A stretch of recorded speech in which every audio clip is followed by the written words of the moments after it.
t'élevons plus haut, plus haut, nous t'élevons, Jésus. Tu es Yahweh, Elion, le Dieu de l'élévation. Oh, merci ce matin, Père, de nous faire assister à ton conseil sur ta sainte montagne. Car tu l'as dit, quel est celui qui assistera, demeurera dans ta sainte montagne, qui séjournera dans ton sanctuaire, celui qui a les lèvres pures, qui n'utilise pas ses mains pour répandre le mal. Merci, Père éternel.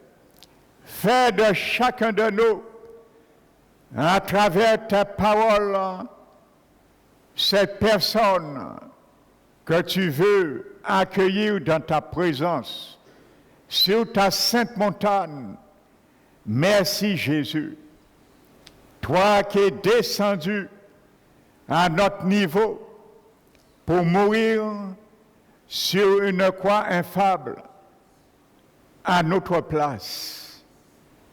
Tu mérites toute la louange, l'adoration, la magnificence, la gloire, non seulement dans ce siècle, mais dans le siècle et les âges à venir. Merci notre Seigneur Jésus pour ton Esprit Saint. Tu as envoyé l'autre consolateur qui a pris la relève sur cette terre à ta place. Il est là avec nous. Il est en nous. Et il veut te glorifier encore ce matin à travers ta parole. Qu'il soit ainsi, Seigneur, nous pourrons te glorifier à la mesure que nous acceptions sans fragmenter ta parole qui sera délivrée ce matin. Je me suis mis à ta disposition comme un instrument encore favorable entre tes mains, Esprit Dieu vivant. Que ton manteau demeure et repose sur ma vie pour obéir à toutes tes pensées, à l'injonction, les révélations de ta parole. Merci, Père, que ton sang, Seigneur, soit aspergé sur chaque cœur ce matin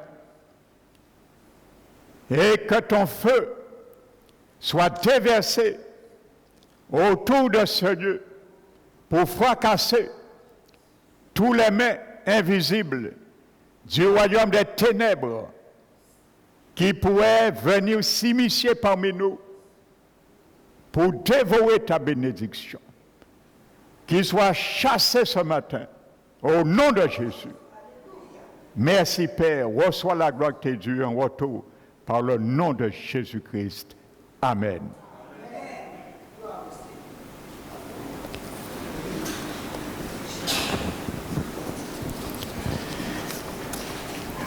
Je vous bénis, frères et sœurs, chaleureusement, dans le nom du Seigneur. Amen. Donc, s'il y a des invités parmi nous ce matin,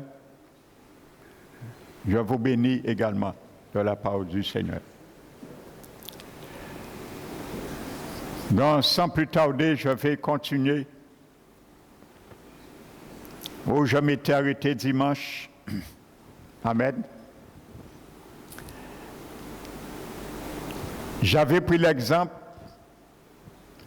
du bambou. Comment le bambou, lorsque nous mettons en terre cette semence,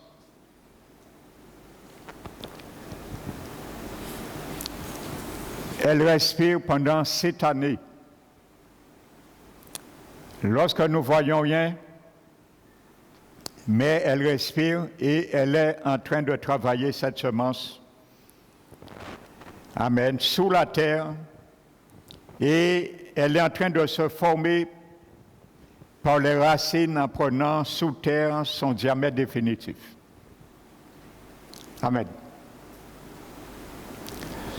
Donc, j'expliquais cela en vertu du mot hébreu poak qui a été traduit par marcher dans Habakkuk 2, versets 2 à 3. Amen. Qui veut dire, je disais, ce mot hébreu veut dire respirer. Alléluia. Donc, tant que la promesse de Dieu dans ton cœur, dans mon cœur, respire, elle est en train de prendre sa forme, son diamètre définitif pour toi. Parce qu'un jour, elle sortira brusquement. Peut-être tu ne t'attendras pas, ou celui pour qui tu pries ne s'attendra pas non plus. Alléluia. Donc, pour ceux et celles qui sont détenteurs d'une promesse, cela doit être un puissant encouragement qui éloigne de leur vie tout désespoir. Et je vous avais donné, fait un peu un scénario lorsque la trompette sonnera. Pour nos bien-aimés qui ne connaissent pas encore le Seigneur, nos enfants, nos petits-enfants également. Donc n'oubliez pas, il a dit à son prophète Habakkuk, plusieurs le liront couramment. Amen, cette promesse que tu dois graver, amen, sur des tables. Alléluia. Donc ce n'est pas des tables de pierre, mais grave-les, les promesses de Dieu, grave-les sur les tables de ton cœur. Vous savez, l'Ancien Testament, la loi était gravée sur des tables de pierre. Mais avec la Nouvelle Alliance, le Seigneur a retiré cette loi qui était gravée sur les pierres, il les a retirées, il les a gravées dans mon cœur. Il les a gravées dans ton cœur. Alléluia. Donc maintenant, ces lois nous motivent et nous conduisent par le Saint-Esprit qui est en nous. Alléluia. Parce qu'avant, le peuple n'avait pas l'Esprit Saint. Donc, c'est normal qu'ils avaient la loi extérieure. Mais nous qui avons l'Esprit Saint de l'intérieur, il a mis la loi aussi à l'intérieur de nous. La loi de l'Esprit de vie. Selon ce que dit Paul, je crois dans Romains, le chapitre 8. Amen. Le mot qui est traduit là, couramment, c'est le mot hébreu route. Ça veut dire lire comme un courrier.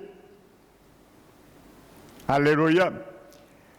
La promesse qui est vivant en moi, qui est vivant en toi, qui respire, doit être dans mon cœur comme un courrier. Plusieurs la liront couramment, comme on lit un courrier. Frères et sœurs. Alléluia. Et c'est conjugué à l'imparfait. Ça veut dire ce sera quelque chose de répétitif, de continuel. Amen. Donc, ce n'est pas quelque chose que tu vas lire une fois pour toutes. Autrement, ce serait conjugué au parfait. Mais c'est conjugué à l'imparfait. Ça veut dire, cette lecture comme un courrier, quand tu n'auras rien à faire à un moment donné, tu vas t'asseoir, tu vas prendre cette promesse dans ton cœur, tu vas le retirer dans le tiroir de ton cœur et tu vas le lire. Tu vas dire, oui, ça fait une année que je chéris cette promesse en moi, mais je la garde toujours parce qu'elle respire toujours. Elle n'est pas morte. Alléluia. Et que si elle tarde, comme elle est vivante, elle s'accomplira peut-être. Peut-être, pas peut-être. Ah bon? Certainement. Alléluia. Alléluia. Alléluia. Oui, ma chère, certainement. Et en plus, elle s'accomplira 2 fois. Alléluia. Donc c'est pour cela, frères et sœurs, nous devons combattre. Alléluia, sans cesse. Soyons des vrais combattants. Nous l'avons vu. Celui qui s'accroche au Seigneur, qui se connecte à la source, va terrasser toutes formes de Goliath. Toutes sortes de Goliath. Physique ou invisible. Alléluia, frères et sœurs. Mais ne restons pas comme le peuple, à un moment donné, mais soyons des Gédéons. Alléluia. La Bible nous dit dans Juge chapitre 6, je crois. Alléluia. Qu'il y avait un peuple qui dévorait toute la nourriture du peuple. Et ce n'est pas n'importe quel moment. La Bible dit, à chaque moisson, dont l'ennemi va connaître, évaluer le moment de la moisson dans ta vie, le moment de la moisson dans tes prières. Alléluia, parce que la Bible est claire. Et il dit, celui qui sème avec larmes, moissonnera aussi avec chant d'allégresse.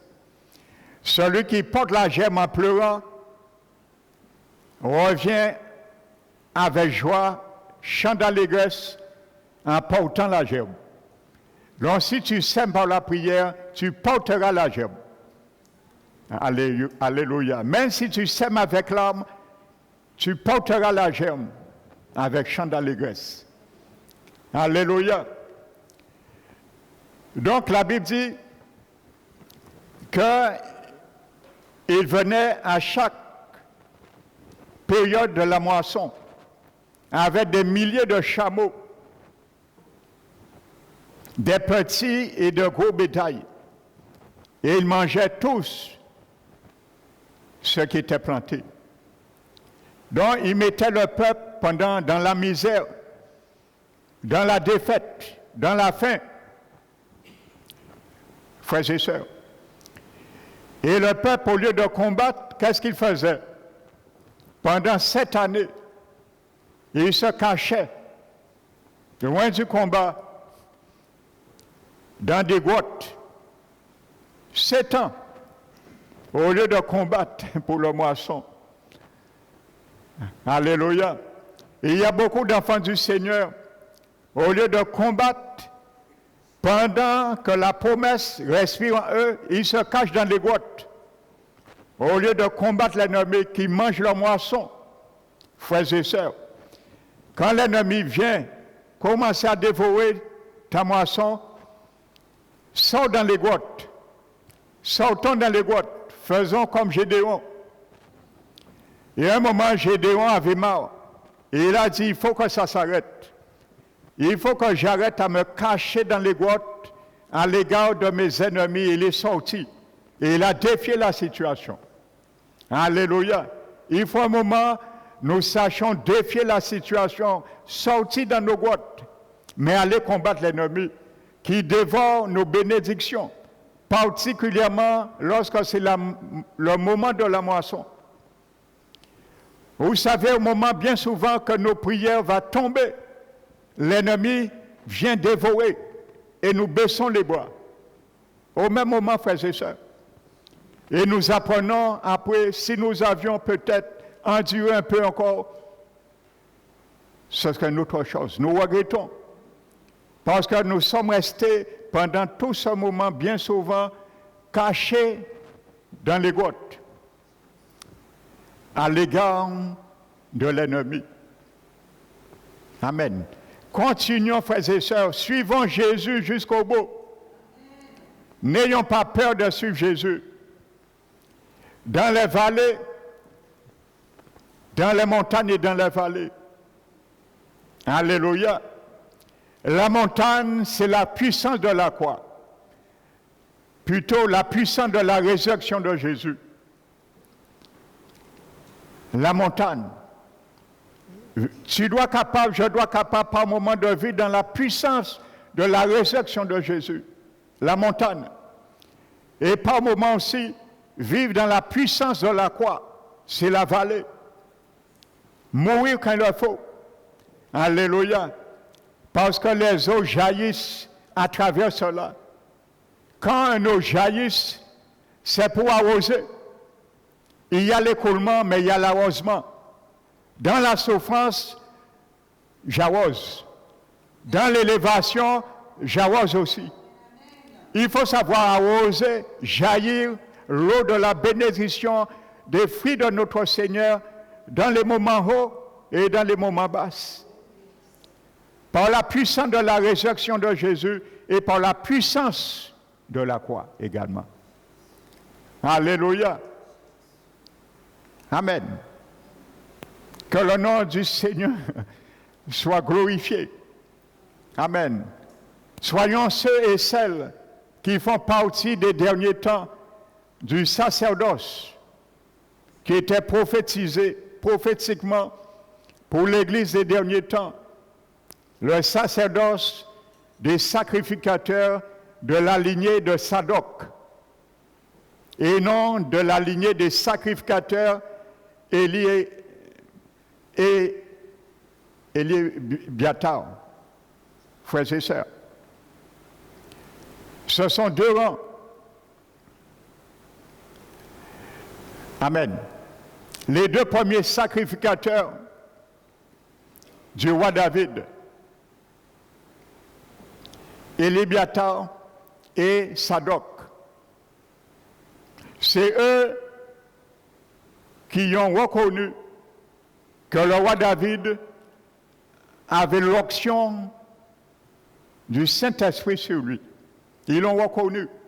Les deux premiers sacrificateurs, Abiatar et Sadoc. Ils ont servi le roi David. Mais à un moment donné, à la fin, la Bible nous dit, il y a un qui est resté fidèle, quoi qu'il arrivait, attaché au roi David. Même dans la mort, il est resté fidèle, attaché au roi David. C'est Sadoc. Et Sadoc en hébreu veut dire celui dont la justice est éprouvée. Le mot Sadoc en hébreu. Ça veut dire celui dont la justice est éprouvée. Le Seigneur veut que tu sois celui dont sa justice en toi soit éprouvée. Quoi qu'il arrive. Alléluia. Et les bâtards veut dire paix avec Dieu. C'est celui qui cherche la paix dans tous les moyens. Que ça plaise ou pas à Dieu. On veut la paix, c'est tout. Amen. Mais la Bible nous dit, si vous lisez le livre de Samuel, à un moment donné, il y a une révolte contre David, des calomnies. David représente dans cette histoire prophétiquement le Seigneur Jésus. Et les deux classes des sacrificateurs représentent l'Église. Et deux types de chrétiens, parce que nous sommes tous sacrificateurs. La Bible le dit, l'apôtre Pierre le dit. Donc à un moment donné, il y a eu déjà le fils de David qui a ramené son père dans une tristesse. Et il y a eu son deuxième après, Adonijah. Adonijah veut dire succès, prospérité en hébreu. Lui, il voulait cela et il voulait démanteler le trône de son père. Et en quelque sorte, il a presque failli arriver. Mais à ce moment, il a fait un coup de syndicat. Et il a rassemblé un peu tous les hommes confiants un peu du roi David pour les allier à lui dans son parti. Et la Bible nous dit que ce jour-là, Abiathar, le sacrificateur qui a suivi David avec intégrité aussi, ce jour-là, s'est détourné parce que son cœur avait un autre mobile. Il cherchait aussi la facilité, le succès, la prospérité. Et il s'est joint à ce groupe. Et la Bible dit, vous savez où qu'ils se sont réunis? Ils se sont réunis à Yo-Zélep. Yo-Zélep, en hébreu, veut dire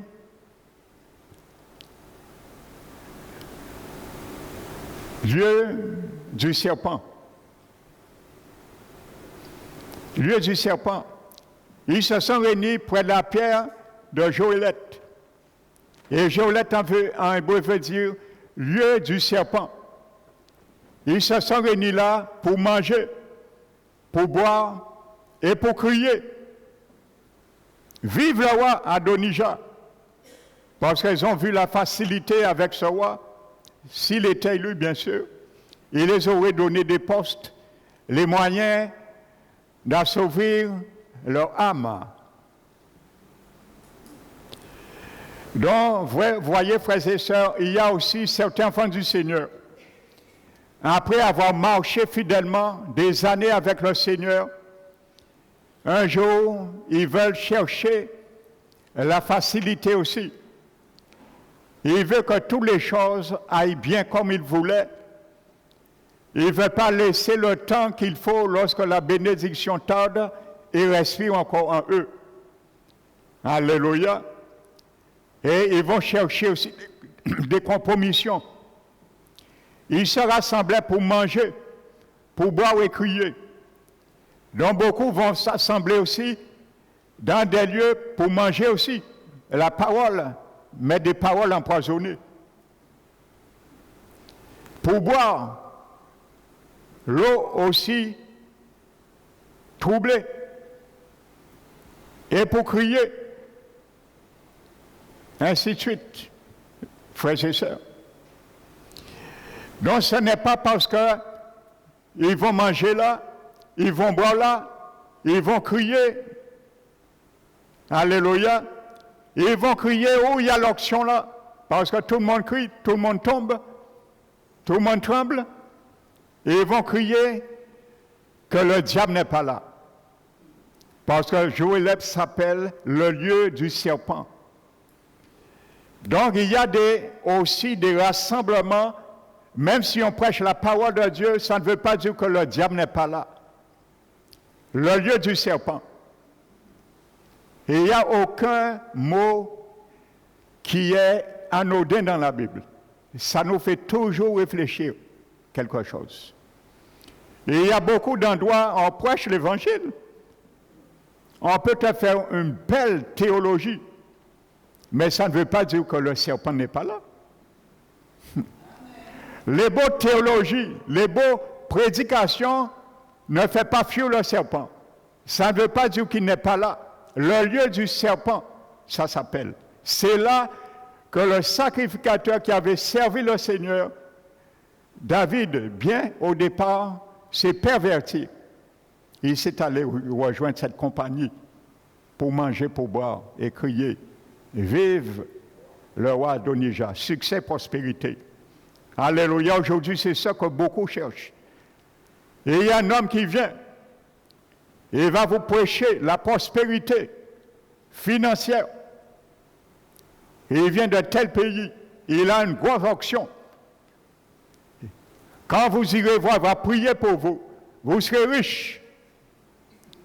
Vous allez ouvrir 4 entreprises. Si c'est un dimanche, Toutes les églises sont désertées.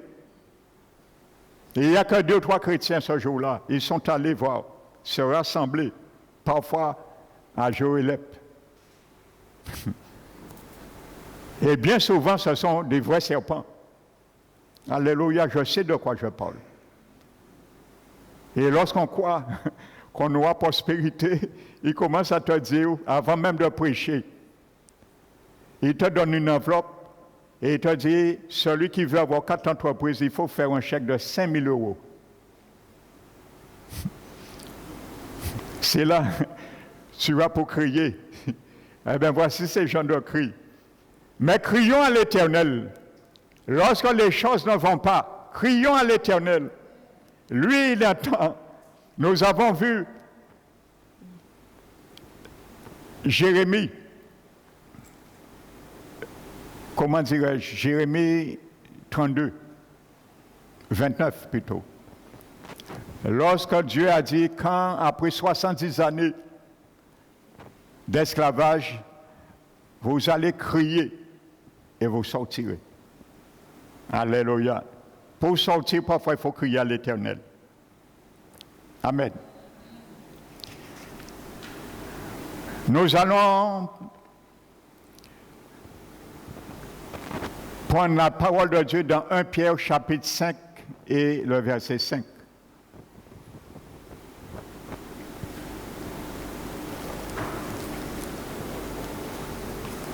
La Bible dit, de même que vous êtes jeunes, obéissez, soyez soumis aux anciens. Et aidez-vous tous dans votre rapport mutuel. Revêtez-vous d'humilité. Alléluia. Vous savez, au chapitre 4, si vous lisez juste le chapitre 4 avant, il est dit, bien-aimés, ne considérez pas, ne regardez pas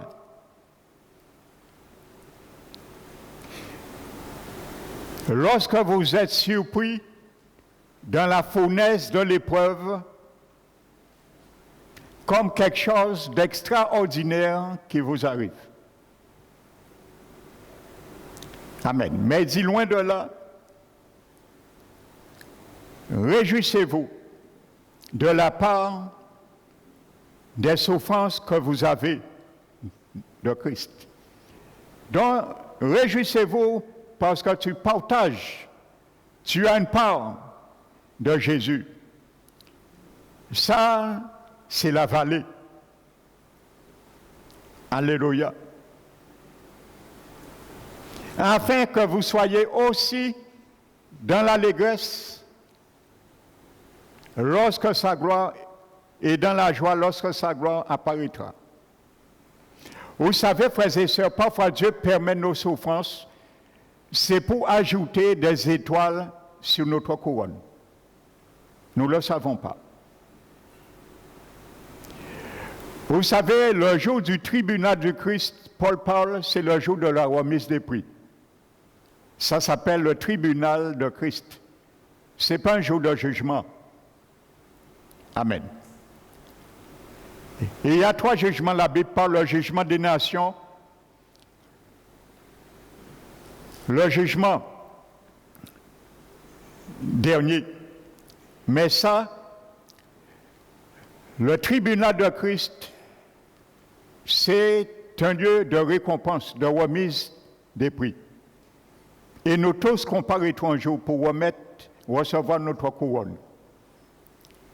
Alléluia. Dans le grec, dans ce verset, le mot tribunal, c'est le mot grec béma.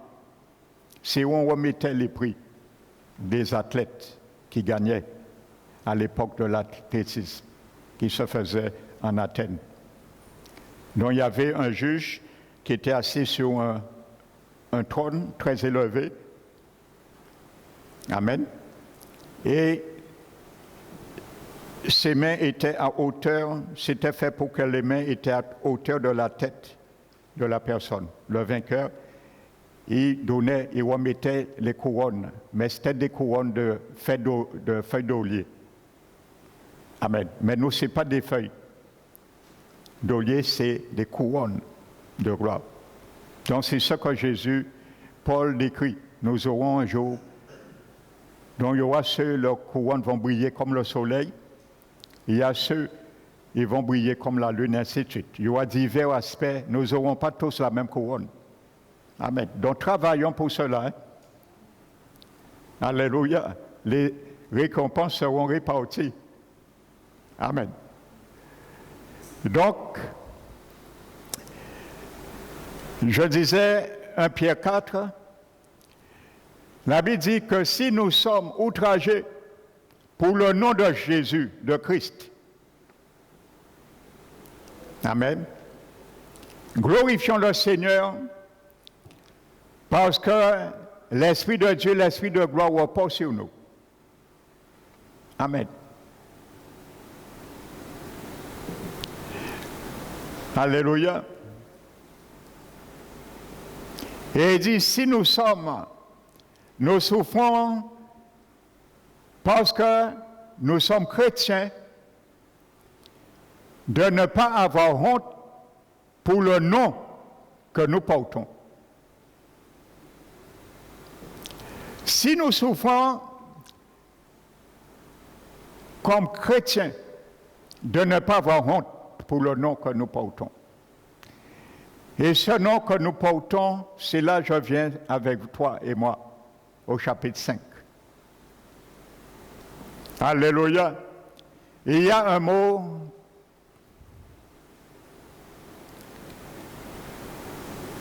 que la Bible employée qui s'attribue aux chrétiens,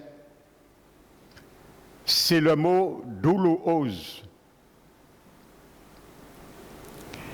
Ce mot est tellement de langage grec, abject,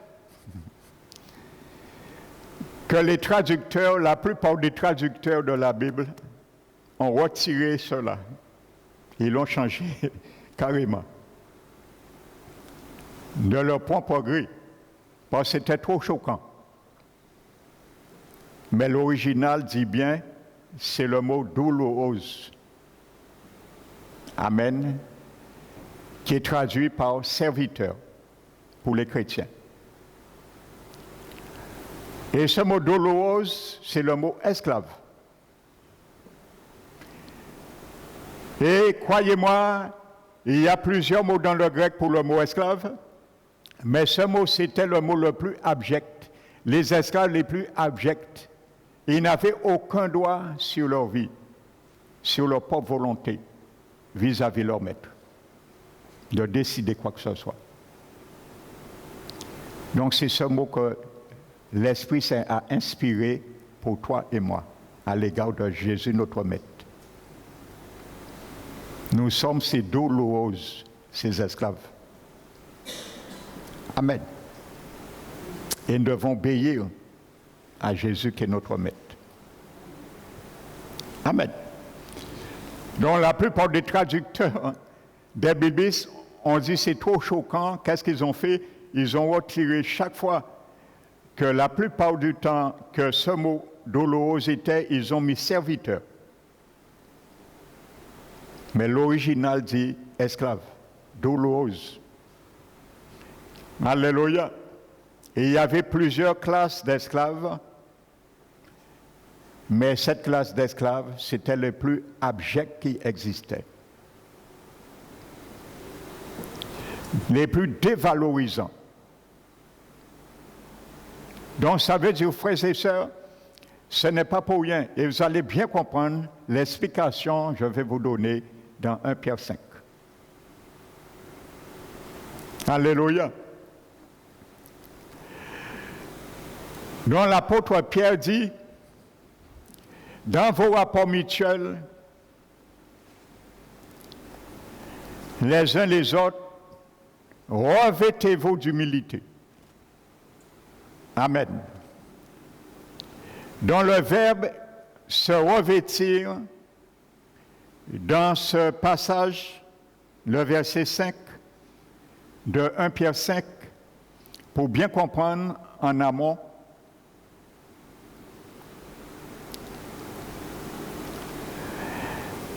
que ça soit pour nous une marque indélébile.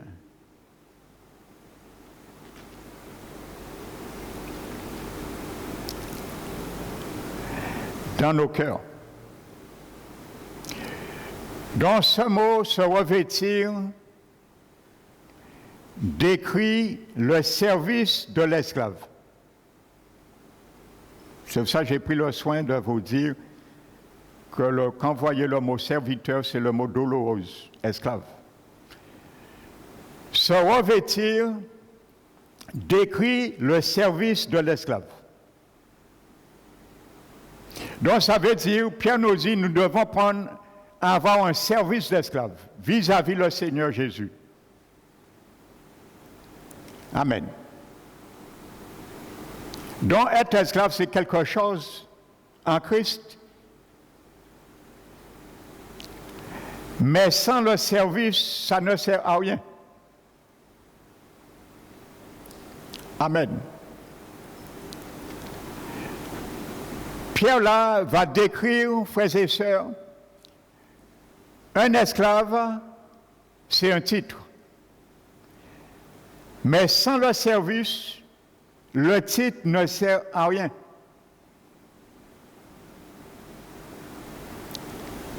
Alléluia. Comme aujourd'hui dans le monde, tout le monde a le titre chrétien. N'oubliez pas, 1 Pierre 4 nous dit de ne pas avoir honte de porter ce nom. Chrétien.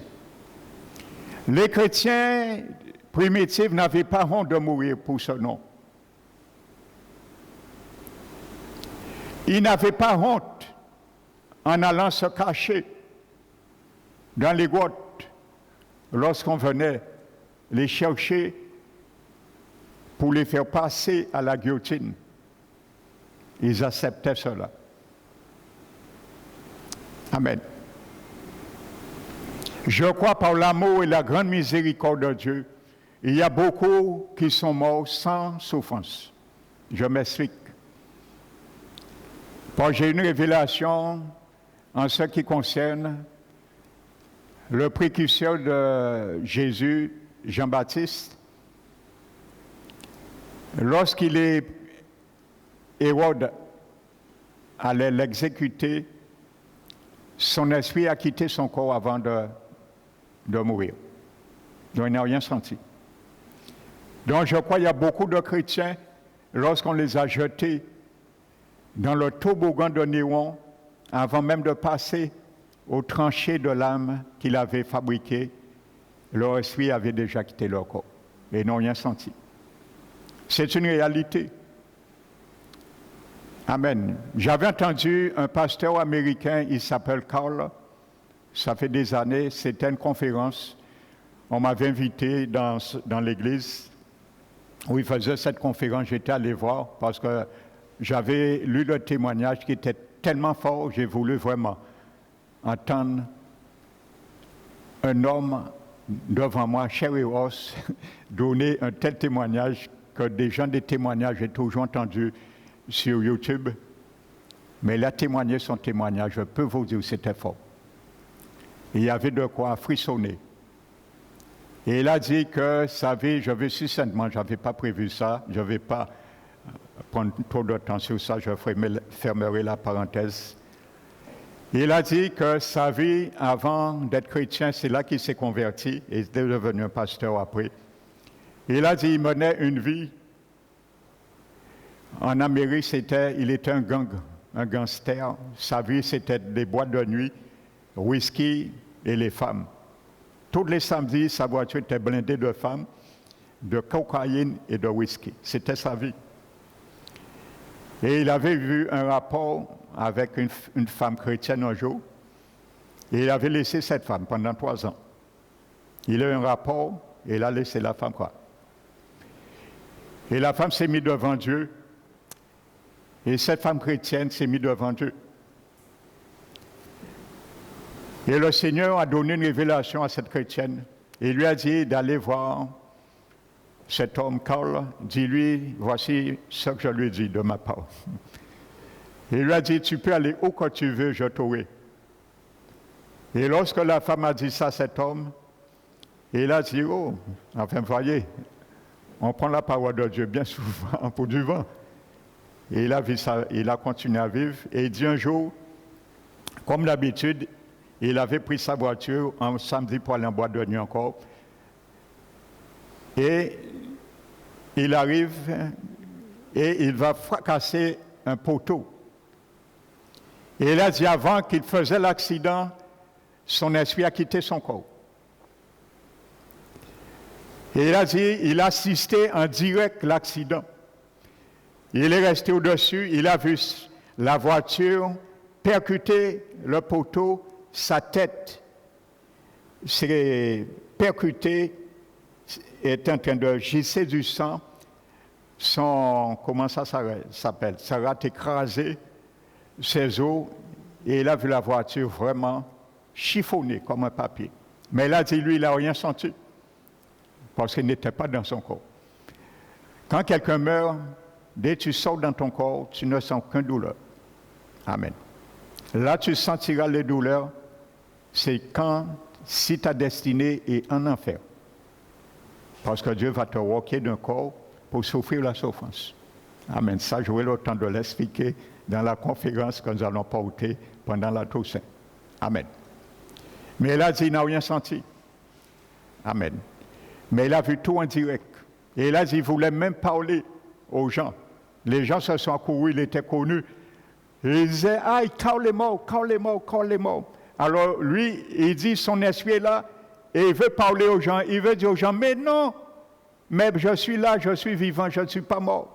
Mais c'est son corps qui était mort. Il était bien deux endroits différents. Donc pour montrer la réalité de la mort, quand ton esprit quitte le corps, il n'y a pas de souffrance dans l'esprit. C'est quand tu arrives en enfer, parfois. Là, tu sens les souffrances. Parce que Dieu t'a walké d'un corps. Amen. Pour sentir la souffrance. Amen. Et c'est biblique. Donc, je ferme la parenthèse pour vous montrer qu'il y a beaucoup aussi, je le dis, pendant les 7 années, il y aura beaucoup de chrétiens que Dieu va faire grâce lorsqu'ils ne voudront pas renier le Christ, de ne pas sentir la souffrance, parce que Christ permettra que leur esprit quitte leur corps, de peur de renier le Seigneur dans ses souffrances. Donc, je ferme la parenthèse. Dans le service de l'esclave,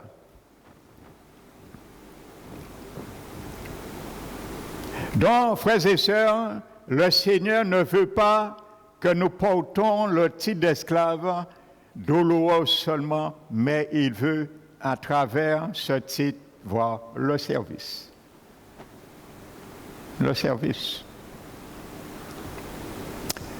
Es-tu prêt ce matin pour ce service? Est-ce que je suis prêt pour ce service? Amen. Tu es prêt? Nous continuons? D'accord.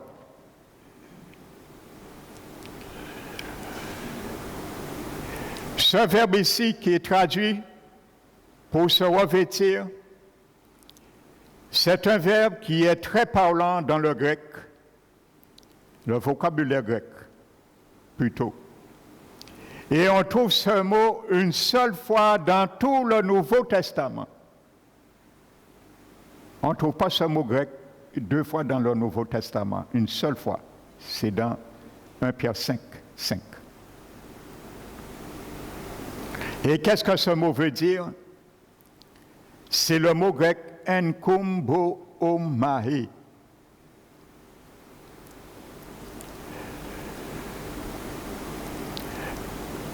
Dans le temps de Christ et des apôtres, il faut savoir que les esclaves portaient une tunique. Amen. Les esclaves au temps de Christ et des apôtres portaient une tunique. C'était pour les identifier. Quand tu avais cette tunique, on savait que tu es un esclave. Et Dieu veut t'identifier, mon frère, ma soeur. Il veut m'identifier en tant que son esclave. Et il nous donne la tunique aussi. Amen. Mais cette tunique avait une seule manche et l'autre côté avait un trou. Donc il y avait une seule manche qui couvrait l'épaule et l'autre côté de la tunique n'avait pas de manche. Donc c'était cette tunique à l'époque pour identifier un esclave à l'époque de Christ et des apôtres.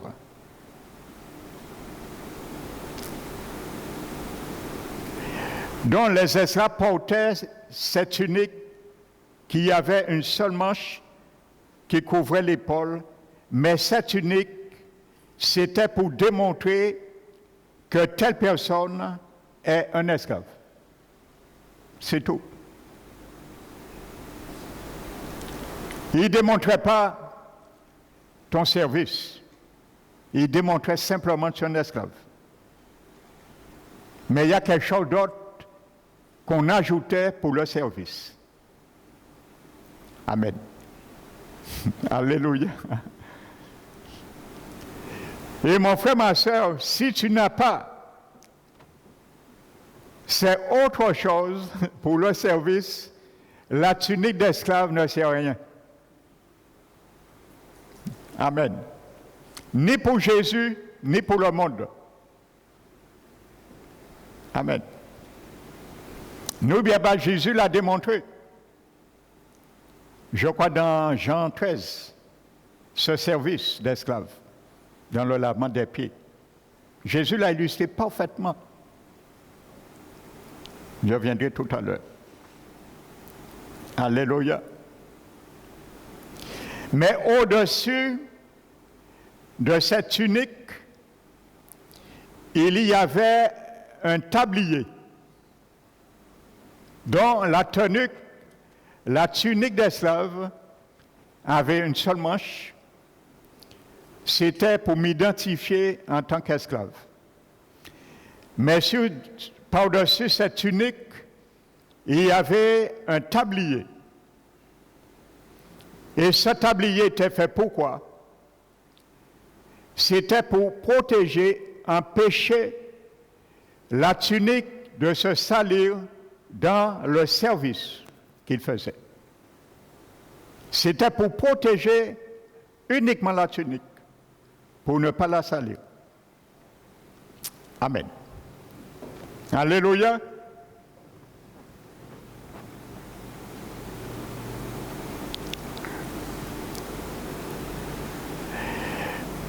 Donc, quand on devait mettre pour protéger la tunique et l'empêcher de se salir,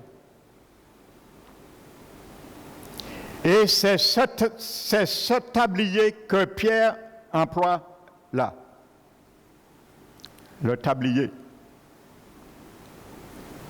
Les esclaves et les pauvres portaient aussi cette tunique. On appelait cette tunique exomise. Amen. Donc la tunique s'appelait exomise. Donc c'était le nom grec, le mot grec. Mais sur cette tunique, les esclaves mettaient un tablier. Et c'est le tablier qu'on appelle un kombo-o-mae. Quand Pierre dit se revêtir, il dit mettez votre tablier. Le mot se revêtir, c'est le nom du tablier qu'on mettait par-dessus la tunique. Paul dit, dans vos rapports mutuels, mettez le tablier pour ne pas salir votre tunique d'esclave quand vous servez votre sœur et frère. Dans le pardon, par exemple.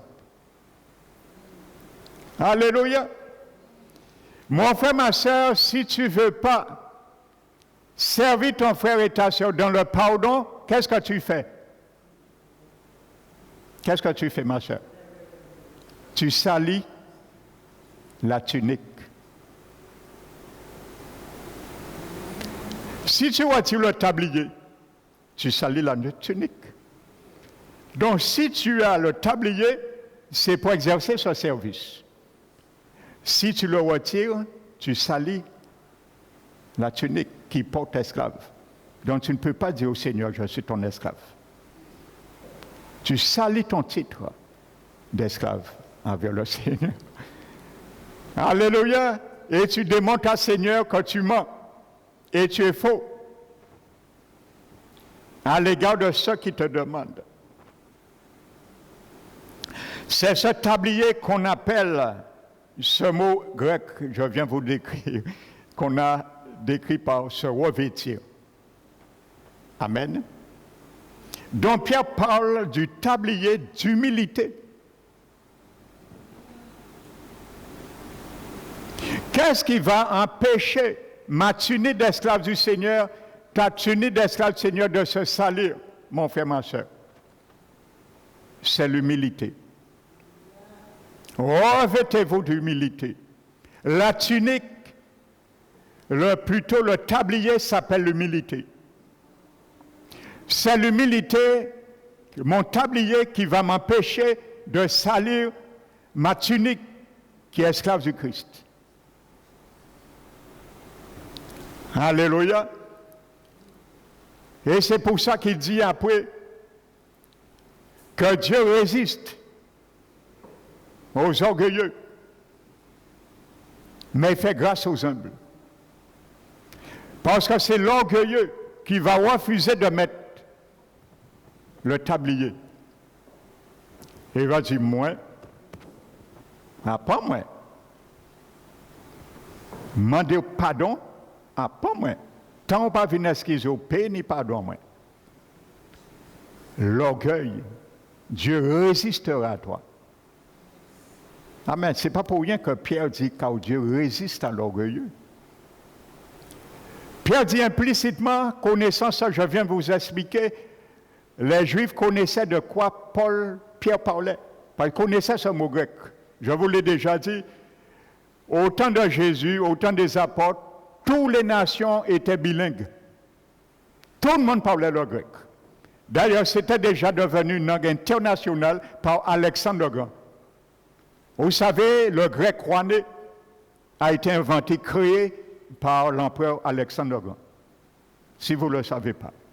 Le grec que nous traduisons la Bible aujourd'hui, c'est Alexandre le Grand qui a créé cette langue, le grec.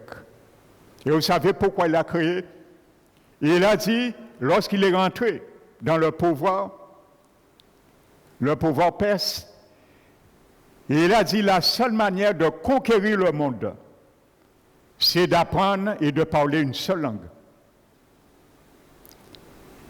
Il a pris 3 ans pour cela. Et il a conquéri le monde avec le grec qu'il a créé. Et ça a fonctionné. 3 ans, il a conquéri le monde avec une seule langue, le grec. Toutes les nations parlaient le grec. Quand Jésus est venu, les apôtres, tout le monde parlait le grec, comprenait le grec. Donc, les apôtres, les disciples, comprenaient cela. Ce mot que Pierre a employé, le mot revêtir. Alléluia. Il n'y avait pas de confusion. Donc, c'est pour ça que je prends le temps de te l'expliquer. Parce que nous ne parlons pas le grec. Alléluia. Donc, le Seigneur m'a fait grâce, moi, de chercher pour vous instruire dans sa grâce. Amen. Alléluia. Donc, ce tablier s'appelle l'humilité. Donc, ce sont ceux et celles qui vont s'enorgueillir, qui vont refuser de mettre le tablier.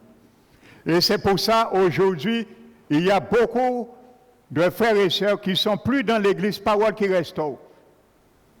Parce qu'ils ne voulaient pas mettre ce tablier. C'est pour ça qu'ils ne sont pas là.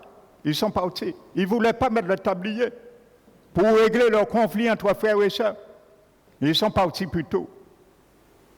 Beaucoup sont allés se joindre vers la pierre de Joëlette. Allez là plutôt.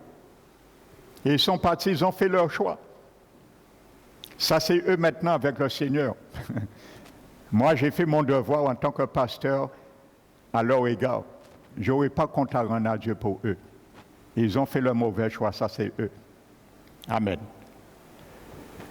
Alléluia.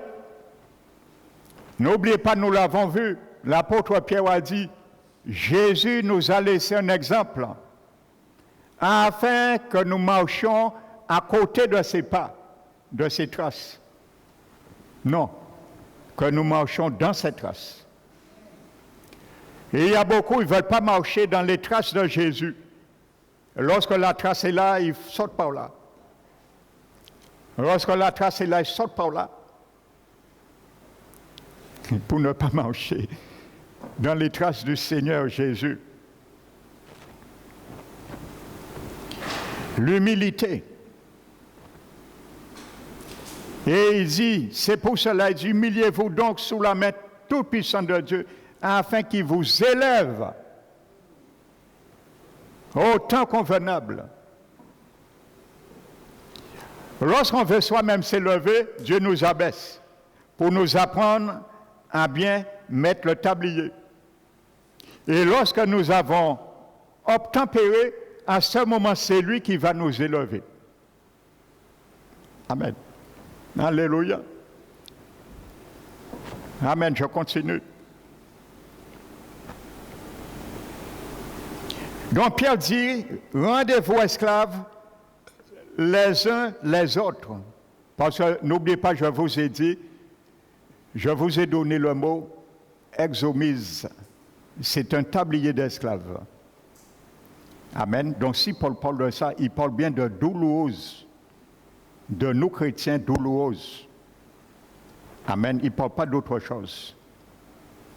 Rendez-vous esclaves les uns des autres parce il emploie ce mot. Tablier. Pierre dit, mettez-vous comme esclaves de Christ au service, car c'est le mot tablier qu'il a employé pour le mot se revêtir. Amen. Il fait allusion et les auditeurs comprenaient la leçon spirituelle qu'il voulait inculquer. Et il disait, lorsque vous allez mettre le tablier, vous pouvez être au service les uns des autres, mais sans le tablier, tu es un airain qui résonne et un cymbale qui retentit, comme dit 1 Corinthiens 13, 5. Alléluia. Et je vous l'ai dit, dans le verset 5 de ce chapitre, il parle que nous ne devons pas avoir des tiroirs dans nos cœurs de non-pardon. C'est le mot logique zomé, je vous l'ai dit l'autre jour. C'est un mot qu'on utilisait dans le grec pour la comptabilité des comptes. Un secrétaire, il avait un registre. Et au temps convenable, au temps périodique, cette personne pouvait consulter le compte et prendre note. Mais Dieu ne veut pas nous ayons ces gens de carnet dans nos cœurs. Donc c'est pour cela qu'il dit que l'amour ne soupçonne point le mal. Le mot soupçonne, c'est le mot grec, logizomé, qui veut dire comptabilise pas les comptes, comptabilise pas les fautes, ne comptabilise pas les offenses. Et c'est trop courant ça dans les églises. C'est ça qui ruine une église aujourd'hui, l'église de Christ. Comptabiliser les comptes, c'est ça qui ruine les mariages. C'est ça qui ruine les foyers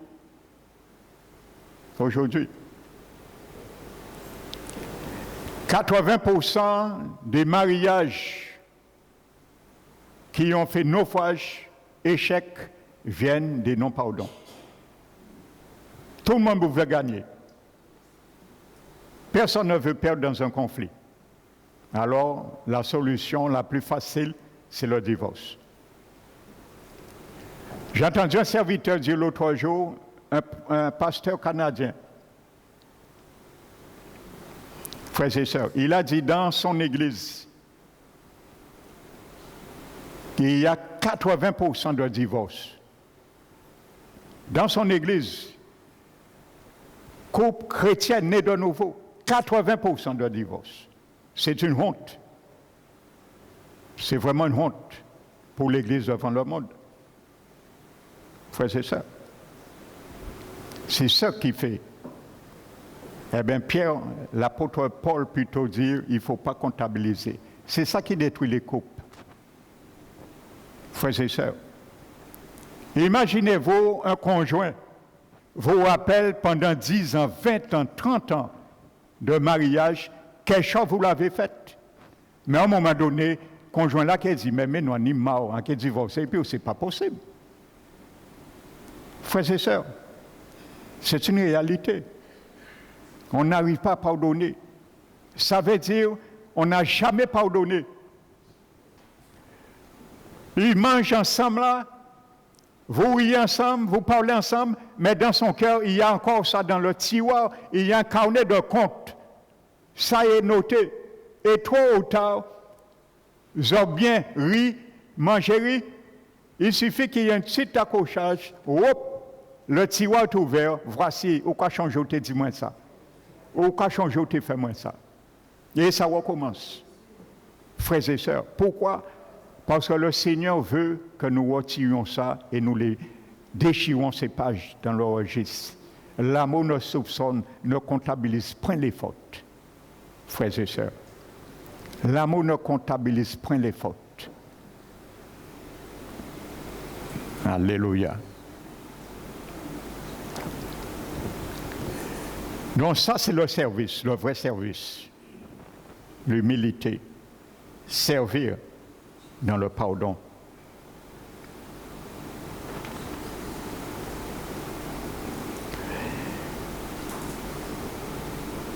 Je disais, c'est comme un airain qui résonne et un cymbale qui retentit. Servir sans le tablier,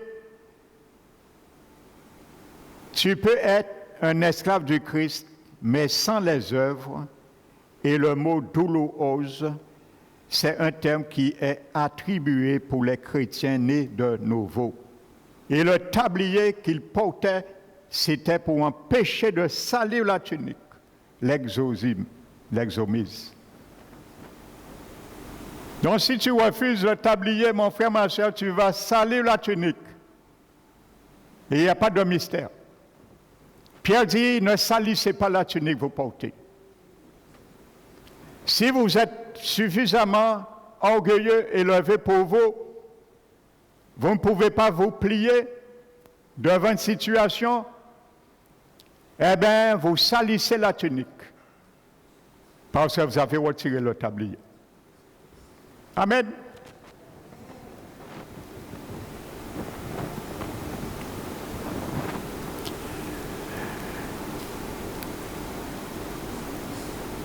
Le tablier avait deux rôles. Premièrement, démontrer que nous sommes un esclave et que nous entrons au service. Amen. C'est quand il rentrait au service, il mettait le tablier. Il ne marchait pas avec le tablier. Lorsqu'un agent de police n'est pas au service, il ne marche pas dans la rue chez lui avec sa tenue. C'est quand il est au service, il rentre au travail. Amen. Si je suis un policier, je sors de ma voiture, je suis encore en civil, et je vois quelqu'un qui fait un délit, je lui dis, oh monsieur, vos papiers. Je lui dis, qui êtes-vous? Je peux lui dire, qui êtes-vous, monsieur? Prouvez-moi que vous êtes policier. Il faut qu'il me montre qu'il est. Mais s'il a sa tunique, je suis obligé de m'incliner et dire, excusez-moi, monsieur l'agent. Donc c'est la même chose. Donc c'était au service qu'on mettait. Alléluia. Amen. Et il y a beaucoup d'enfants du Seigneur, frères et sœurs, méfiez-vous. Vous les voyez. Mais lorsqu'ils rentrent dans l'église, ils ont déjà leur tablier dans leur cœur. Nous parlons spirituellement. Vous ne les voyez pas. Mais ce sont des gens qui sont là. Ce sont des frères et sœurs qui plaident, qui intercèdent dans le secret. Parce qu'ils ont leur tablier. Peut-être ce sont des frères et sœurs qu'on critique. Mais ils sont là. Toi, peut-être qu'il les critique, mais quand il rentre chez lui, il est en train de prier, jeûner pour toi, tu ne le sais pas. Parce qu'il a son tablier. Pour être à ton service qu'il le critique. Frères et sœurs. Alléluia.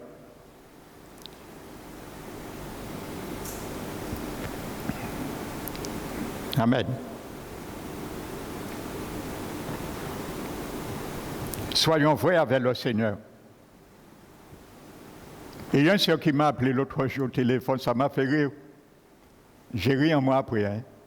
J'ai pas ri quand elle m'a appelé.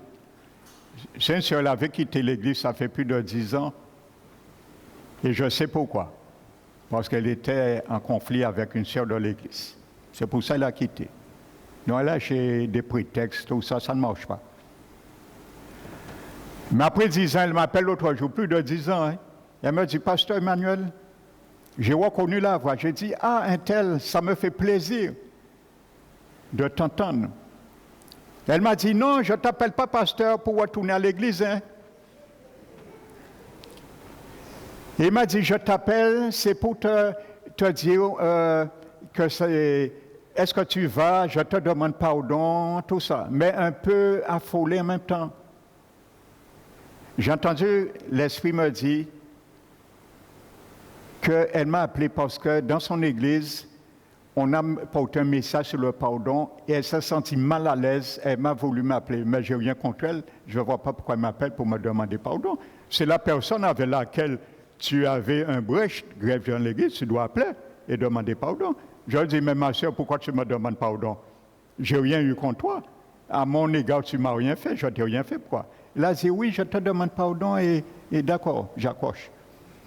Il faut être vrai avec Dieu. Je le dis, il ne faut pas être comme la femme de Jéroboam.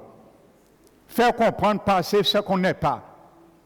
Parce que l'Esprit Saint en nous va nous dire, ma soeur, mon frère, pourquoi tu te fais passer pour quelqu'un d'autre que tu n'es pas? Soyons vrais avec le Seigneur. Alléluia. Tu sais pourquoi tu as quitté l'église. Tu étais en conflit avec une sœur. Et tu m'appelles pour me demander pardon pour ta conscience. Ta confiance n'a pas pesé comme ça. Frères et sœurs, parce que tu as entendu une prédication, tu avais déjà entendu ce genre de message ici. Pourquoi ça t'a affolé? Alléluia. Parce qu'on pense que ce qu'on entend ici, on part pour esquiver, le Seigneur ne va pas nous gifler ailleurs avec les mêmes paroles. C'est ça qu'on oublie. L'Esprit Saint est Dieu. Et personne n'est exempt de la correction, Hébreux 12 le dit. Si nous sommes exempts de la correction de la part que tous on part, nous sommes des enfants illégitimes. Alors si le Seigneur t'aime, il va me corriger. Il va te corriger. Parce qu'il t'aime. Tu n'es pas un enfant bâtarde. Il t'aime. Illégitime veut dire bâtarde. Il t'a adopté à 100%. Alors s'il t'aime, il va te corriger. Et si tu ne veux pas accepter la correction, il va utiliser quelqu'un, l'ennemi de ton âme, pour te corriger. Parce que la Bible dit, toute chose a été faite pour un but, même le méchant pour le jour du jugement. Tout a été fait pour un but. Même le méchant pour le jour du jugement. Dieu a vu dans sa préscience Judas sera un incorrigible. Tout ce qu'on pourra lui dire, il ne va pas se repentir. Avant même la naissance de Judas, il a dit, bon, eh bien, celui-là, je vais l'utiliser pour mon dessein, pour trahir Jésus. Et ça s'est fait. Jésus l'a longé la main à chaque reprise pour se repentir. Il n'a jamais pu. Voici. La Bible dit, il y a ceux dont leur condamnation a été écrite avant même la fondation du monde. Amen. C'est pas, il faut bien comprendre la parole de Dieu. Ce n'est pas que Dieu avait prédestiné quelqu'un à aller en enfer avant sa naissance. Non. C'est dans sa préscience, Dieu a vu déjà que même si quelqu'un vient au monde, la personne va grandir, même si on lui accorde le plus grand miracle de sa vie, lui fait ouvrir l'intelligence pour comprendre, pour se repentir, la personne va toujours refuser. Donc Dieu l'a vu déjà. Alors qu'est-ce qu'il fait? Il a besoin d'accomplir un plan. Il utilise cette personne. Comme Judas. Même le méchant pour le jour du jugement. Alors il peut même utiliser un méchant pour accomplir un dessein. Ça a été le cas de Judas. Donc Dieu n'a pas prédestiné Judas à aller en enfer, comme beaucoup le pensent. Non, Judas a fait son choix. Les apôtres l'ont dit. Il a choisi son lieu. Ce n'est pas Dieu qui a choisi son lieu pour lui. Il a choisi. Les apôtres ont dit en priant pour que Dieu remplace par Matthias, ils ont dit, Théophile a dit que Judas a choisi son lieu. L'enfer, c'est Judas qui l'a choisi. Ce n'est pas Dieu qui a choisi l'enfer pour Judas. Et chacun de nous, c'est nous qui décidons. C'est nous qui choisissons. Si nous voulons continuer à marcher avec Jésus, aller au ciel, ou si nous continuons pour aller en enfer, c'est nous qui décidons aujourd'hui aussi. C'est moi qui décide. Dieu ne va pas décider pour moi. Si tu vas abandonner le Seigneur, tu es libre. Il ne va pas te forcer. Il va t'exhorter, il va te corriger. Il va t'encourager de revenir parce que tu as fait un mauvais choix. Amen. Il va te conseiller. Qu'est-ce que Jésus a dit dans toutes les églises d'Asie mineure que Jean a vues? Qu'est-ce qu'il les a dit? Tous. Je te conseille. Il ne dit pas je t'oblige. Je te conseille. Je te conseille. Je te conseille. Dieu conseille, il n'oblige pas. Il n'impose pas. Alléluia. Alors je te conseille, mon frère, ma soeur, aussi de mettre, n'aie pas honte de mettre le tablier sur la tunique, pour ne pas salir la tunique, pour protéger la tunique du poste, être esclave du Seigneur, chrétien. Alléluia. Il y a trop de chrétiens de nom aujourd'hui, de plus en plus de chrétiens de nom.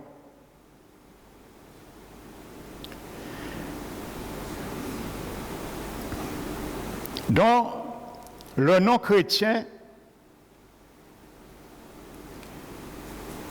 et en salissant, tu démontres que tu n'es pas au service du Christ et qu'il n'est pas ton maître. Je continue, ce tablier était attaché avec un nœud.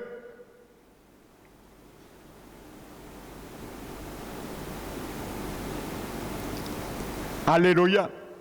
Donc le tablier était attaché avec un nœud. Donc un nœud est facile à s'attacher et un nœud est facile à se dénouer. Donc il y a une ambivalence. Donc ça veut dire que je dois être toujours prompt à courir, à être au service. Parce que ça ne prend pas du temps attaché. Le nœud est facile à attacher. Alléluia. Donc nous devons être prompts à courir, comme Somme 34 le dit. Alléluia. Et le nœud se détache facilement aussi. Ça veut dire aussi nous avons le libre arbitre de détacher le nœud très rapidement aussi lorsque nous ne voulons pas l'utiliser. Amen. Non, ça pas la rapidité pour servir ou la rapidité pour ne pas servir. Alléluia, frères et sœurs. Donc soyons prompts à celui qui court. Alléluia, à faire le bien. Et non à courir, à faire le mal, comme Proverbe 6 le dit. Alléluia. Dieu qui hait les pieds qui se précipitent à courir, à faire le mal. Amen. La Bible dit dans Deutéronome 32 que c'est moi qui est Dieu. Et il n'y a point de Dieu à mes côtés.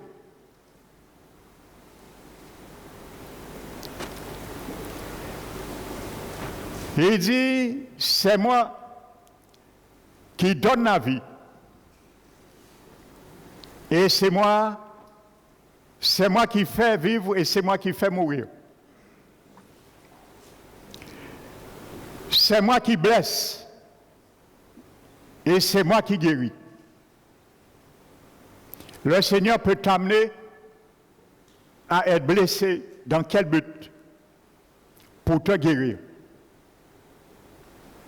Il y a certains qui ne sont pas guéris. La personne ne le sait pas. La personne colporte une plaie.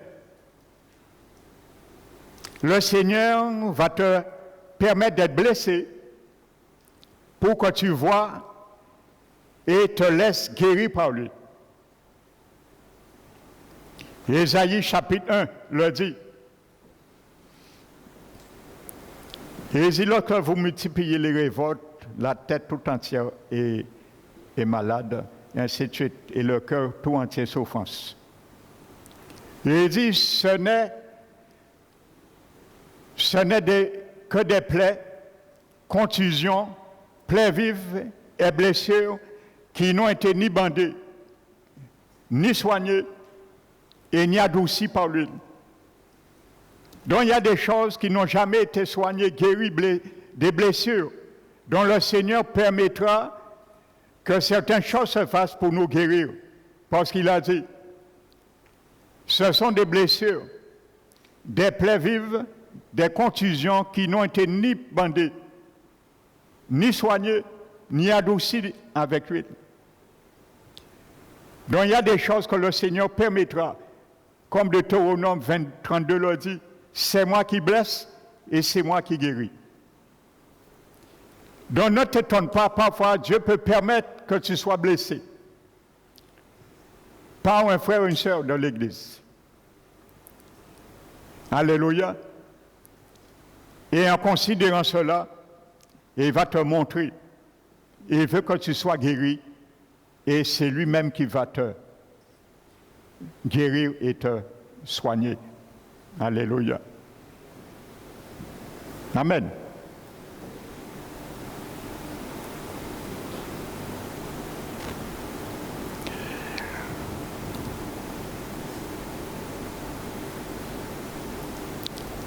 Jésus a dit lorsque l'esclave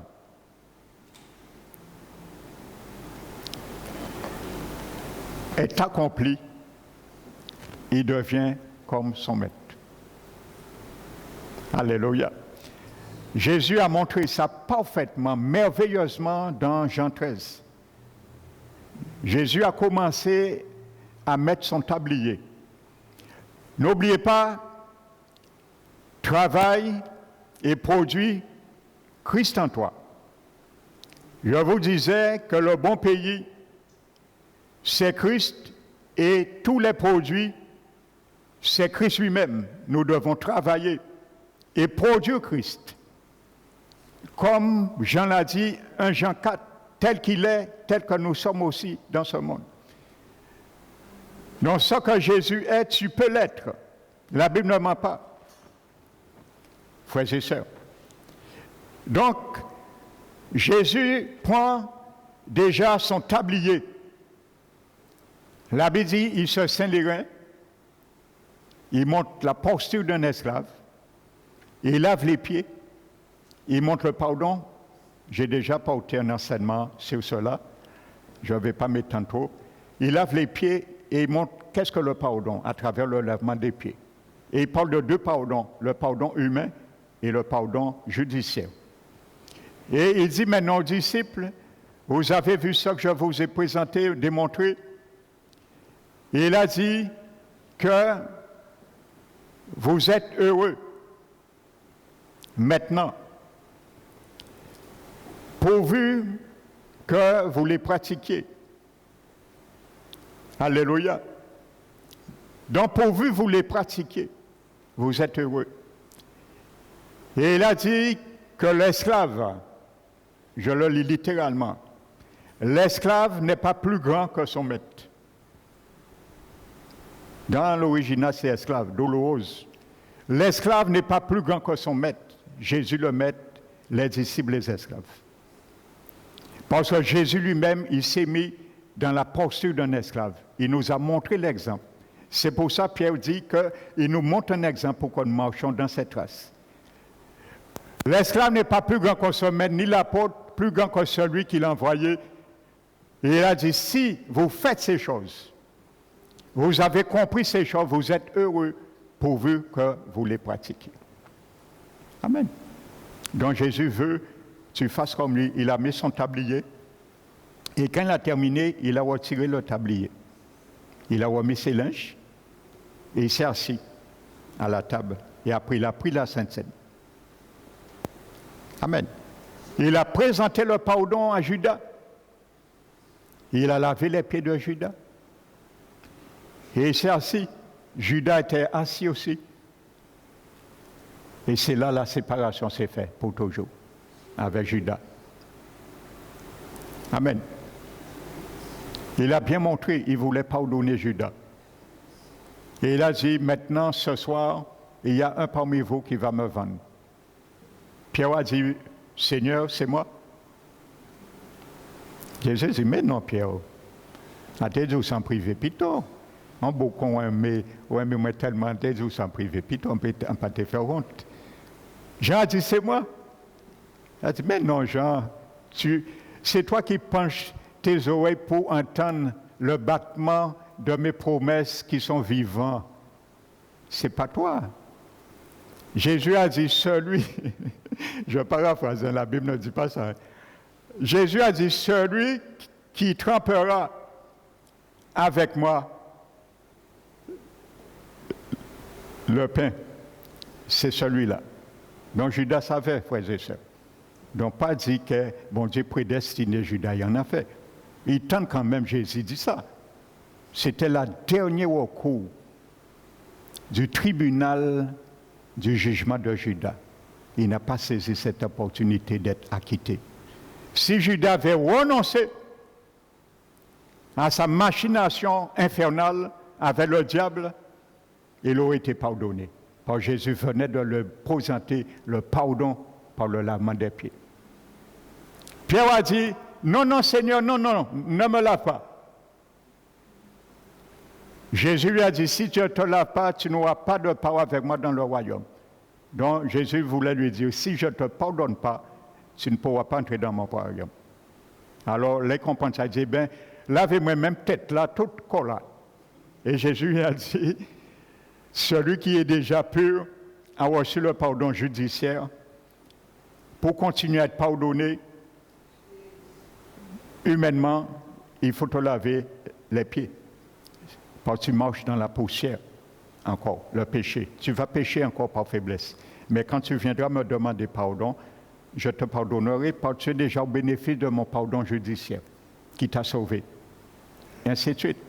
Donc il avait donné ce bénéfice à Judas aussi. Il a lavé son pied. Il n'a pas dit Judas, non, je connais. Or, la Bible dit, depuis l'Évangile, que Jésus savait que Judas est un voleur. Dieu l'a choisi quand même en tant qu'apôtre. Dieu le savait, frères et sœurs. Alléluia. Donc tout ce que tu es, tout ce que je suis, Dieu le sait. Mais Dieu ne veut pas que tu restes. La Bible dit, Jésus savait que Judas est un voleur. Le jour où Simon a invité Jésus dans sa maison, la femme qui a répandu le parfum d'albâtre sur Jésus. La première réaction, Judas, il a vu trop d'argent. Il aurait pris la moitié, mettre dans ses poches. Donc, voyez les réactions. Dieu a montré, il y a eu des épisodes pour Judas puisse se repentir. En tant que voleur, il aurait pu déjà s'interpeller. Mais il montrait qu'il et vérité dans ça. Il y a des gens qui veulent rester dans leur situation. Et quand Dieu te montre, il faut sortir, tu ne veux pas, alors il t'attend. Il a tout son temps. Un jour pour lui et 1000 ans. Alléluia. Donc, le nom du Seigneur soit béni, frères et sœurs, et glorifié. Amen. Donc, mon frère, ma sœur, n'oublie pas, le service de Jésus, c'est la tunique et le tablier qui se nouent et dénouent facilement. Alléluia. Et nous sommes tous appelés dans notre relation mutuelle à nous revêtir d'humilité. Ça veut dire au service du pardon les uns des autres. Alléluia. Comme ça, le diable ne pourra pas chercher des trous pour s'infiltrer. Parce que lui, il agit, sa force d'agir, c'est la division. Mais quand il y a l'amour, l'unité, c'est une muraille. C'est difficile pour qu'il puisse s'affranchir. Que nous soyons cette muraille dans l'Église au nom de Jésus. Amen.